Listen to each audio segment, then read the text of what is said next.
कर्नाटक चुनाव से पहले कांग्रेस के अध्यक्ष मल्लिकार्जुन खड़गे के विवादित बयान ने सियासी पारा गर्म कर दिया है।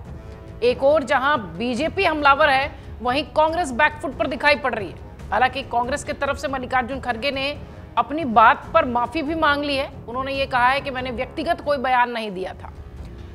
कलबुर्गी में एक जनसभा के दौरान उनकी जुबान फिसल गई थी। खड़गे ने पीएम मोदी की तुलना जहरीले सांप से कर दी थी। इसी बयान के बाद भाजपा हमलावर है। वो खड़गे के साथ साथ राहुल और सोनिया गांधी को भी निशाने पर ले रही है। स्मृति ईरानी ने कहा कि शब्द जरूर खड़गे के थे, लेकिन ये जो सोच है ये गांधी परिवार की है। मल्लिकार्जुन खड़गे ने कलबुर्गी की रैली में वो गलती कर दी जो कर्नाटक चुनाव में पूरी कांग्रेस के लिए आत्मघाती साबित हो सकती है। कई बार ऐसा हुआ है कि कांग्रेस की तरफ से, मल्लिकार्जुन खड़गे की तरफ से या मणिशंकर अय्यर का बयान अगर आपको याद होगा तो उनकी तरफ से इस तरीके के बयान दिए गए हैं जो कि कांग्रेस को मजबूती से आगे बढ़ते हुए भी नुकसान पहुंचा गए।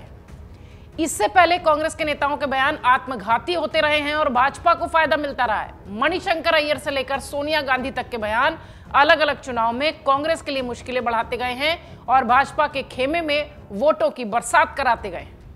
भाजपा इन बयानों का चुनावी मुद्दा बनाकर फायदा लेती रही है। कुछ बयान तो ऐसे हुए कि जिन्होंने पूरे चुनाव की तस्वीर ही पलट दी।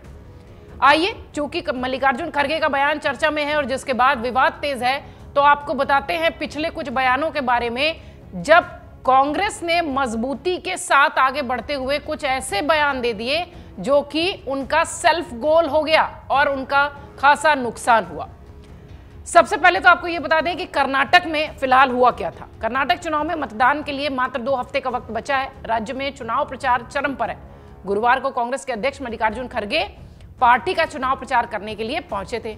उन्होंने कलबुर्गी में एक जनसभा को संबोधित किया और इसी दौरान खड़गे की जुबान ऐसी फिसली कि उन्होंने पीएम मोदी को अच्छा इंसान बताया और फिर उनकी भाषा को अभद्र बताते हुए खड़गे ने कहा कि पीएम मोदी जहरीले सांप की तरह हैं। आप सोच सकते हैं कि ये जहर है या नहीं। यदि आप इसके संपर्क में आते हैं तो आपकी जान चली जाएगी। विवाद बढ़ने के बाद सफाई देते भी दिखाई पड़े। कांग्रेस के नेता मल्लिकार्जुन खड़गे ने इस पर सफाई भी दी। उन्होंने कहा कि मैं पीएम मोदी के लिए नहीं बोल रहा था, मेरा मतलब था कि बीजेपी की विचारधारा सांप की तरह है और यदि आप इसे छूने की कोशिश करते हैं तो आपकी मृत्यु निश्चित है। मैंने पार्टी के संदर्भ में कहा, ना कि व्यक्तिगत तौर पर कहा। इसके बाद भाजपा के नेताओं ने खड़गे पर जबरदस्त हमला बोला। विवाद ज्यादा बढ़ता देख खड़गे ने ट्वीट कर अपने बयान पर माफी भी मांग ली। यह कोई पहला मौका नहीं है जब जुबान फिसलने के बाद कांग्रेस की तरफ से माफी मांग ली जाती है और खासतौर से मल्लिकार्जुन खड़गे। आपको याद होगा गुजरात चुनाव 2022 पिछले साल के चुनाव में उन्होंने रावण से तुलना कर दी थी प्रधानमंत्री मोदी की और जिसके बाद आपने देखा गुजरात ऐतिहासिक रूप से भाजपा ने जीता। कांग्रेस के अध्यक्ष मल्लिकार्जुन खड़गे ने पिछले साल नवंबर में गुजरात में एक चुनावी रैली में पीएम मोदी की तुलना रावण से की थी। कांग्रेस के अध्यक्ष ने कहा था कि बीजेपी नगरपालिका तक के चुनाव में कहती है कि मोदी को वोट दो। क्या मोदी यहां काम करने आएंगे? पीएम हर वक्त अपनी ही बात करते हैं। आप किसी को मत देखो, मोदी को देखकर वोट करो। आपकी सूरत कितनी बार देखनी होगी? कॉरपोरेशन में भी आप ही की सूरत देखनी है क्या? एमएलए के इलेक्शन में भी आप ही की सूरत देखनी पड़ेगी और एमपी इलेक्शन में भी आप ही की सूरत। आपके रावण जैसे 100 मुख हैं क्या? ये मल्लिकार्जुन खड़गे का स्टेटमेंट था और उसके बाद गुजरात का परिणाम आप सबके सामने था। गुजरात चुनाव से पहले खड़गे की इस टिप्पणी ने कांग्रेस को राज्य में चुनाव में एक तरफ साफ कर दिया। इस चुनाव में भाजपा की रिकॉर्ड जीत हुई 156 सीटों के साथ और कांग्रेस मात्र 17 सीटों पर सिमट गई। ये कोई पहला या दूसरा मौका नहीं था। 2019 आपको याद होगा जब राहुल गांधी ने कहा था कि चौकीदार चोर है और चौकीदार चोर का ये नारा कांग्रेस के लिए उल्टा पड़ गया था। 2019 लोकसभा चुनाव से पहले कांग्रेस अध्यक्ष राहुल गांधी ने राफेल सौदे को लेकर चौकीदार चोर है का नारा दिया था। कांग्रेस का यह बयान पार्टी के लिए आत्मघाती साबित हुआ। पूरे चुनाव के दौरान भाजपा ने मैं भी चौकीदार नाम से अभियान चला दिया और इसका असर चुनाव में साफ तौर पर देखा गया। इस चुनाव में भाजपा ने ऐतिहासिक जीत दर्ज करते हुए अकेले 303 सीटें जीती और कांग्रेस मात्र 52 सीटों पर सिमट गई। गुजरात का ही चुनाव 2017 मणिशंकर अय्यर, जो कि माने जाते हैं मजाक में और जो मीम्स बनते हैं सोशल मीडिया पर, उस पर कहा जाता है कि मणिशंकर अय्यर तो ऐसा लगता है कि भाजपा के लिए यही काम करते हैं। उनके बयान हमेशा सेल्फ गोल के साथ कांग्रेस का नुकसान और भाजपा का फायदा कर देते हैं। 2017 में मणिशंकर अय्यर ने कहा था, नीच आपको याद होगा पीएम मोदी पर नीच का तंज कसा था उन्होंने, और यह बयान कांग्रेस के लिए एक सेल्फ गोल साबित हुआ क्योंकि इसने कांग्रेस को गरीब विरोधी और पिछड़ी जाति विरोधी करार देने में पीएम मोदी की मदद कर दी। एक और जहां कांग्रेस दशकों बाद राज्य में सत्ता की राहें देख रही थी, वहीं मात्र इस एक बयान ने ऐन वक्त पर पूरा खेल पलट दिया।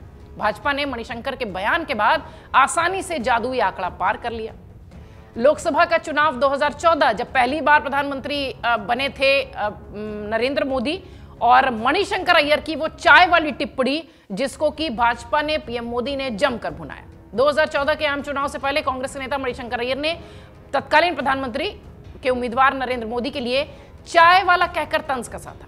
इसी बयान के बाद भाजपा ने इस पर जमकर टिप्पणी की, जमकर हमला बोला और इस पूरे मामले को जमकर भुनाया भी। पूरे चुनाव के दौरान चाय वाला थीम पर चाय पर चर्चा कार्यक्रम आयोजित हुआ। कांग्रेस के लिए यह टिप्पणी चुनाव में भारी पड़ गई और पहली बार देश में भाजपा ने अकेले के बलबूते पर सरकार बना ली। एक के बाद एक बयान, भाजपा का फायदा, कांग्रेस का सेल्फ गोल। 2014 का ही अगर आपको याद होगा तो प्रियंका गांधी ने भी यह बात कही थी कि मोदी नीच की राजनीति करते हैं। लोकसभा चुनाव 2014 में प्रियंका गांधी ने अमेठी में एक जनसभा में यह बात कही थी कि मोदी उनके शहीद पिता का अपमान करते हैं और वो नीच राजनीति करते हैं। इसके बाद नरेंद्र मोदी ने प्रियंका को आड़े हाथों लिया और यह भी कहा कि यह नीच राजनीति भारत को शक्तिशाली राष्ट्र के रूप में विश्व में स्थान दिलाने की ताकत रखती है। मोदी ने प्रियंका के बयान पर पलटवार करते हुए बात कही थी कि हम नीच जाति के हैं, इसलिए वो हमारी राजनीति को नीच कह रहे हैं। मोदी ने डुमरियागंज में अपने संबोधन में कहा था कि हम नीच जाति के लोगों ने सदियों से पसीने बहाए हैं और हमारे पसीने की कमाई आप खा रहे हैं। इसका फायदा भी 2014 में सरकार को मिला था, भाजपा को मिला था।